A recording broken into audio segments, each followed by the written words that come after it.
The catacombs of Paris are as suspicious as it gets. Since when do we decorate rooms with grandma's bones? To me, this has everything to do with cannibalism and human farming. The catacombs are some 200 miles of labyrinth tunnels and over 6 million skeletons. There's almost an equal number of quarries and tunnel networks that stretch far beyond the boundary of the city. It's said one could spend their entire lifetime wandering without so much as scratching the surface. And while people do travel the catacombs illegally, much of this vast underground world has been sealed off.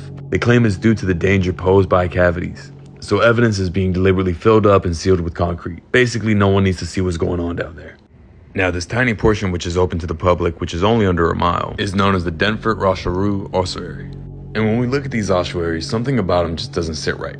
Again, we don't decorate our rooms with our ancestors' bones. These ossuaries have a ritualistic aspect beyond mere burial.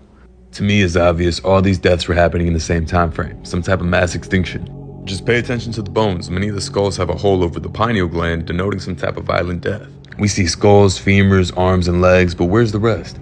You don't see chest bones, sternum, scapula. These aren't small.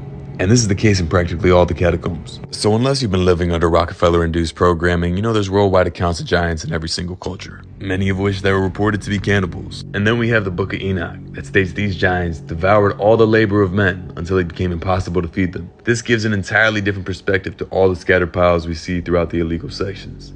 Was Paris at one point a human farming factory for giants? And here's where things get weirder. In the 1500s, Paris's population was supposedly 205,000 people per square mile. Now judge for yourself if those numbers sound feasible, because the most densely populated city today is the city of Manila in the Philippines, and they are utterly suffocating.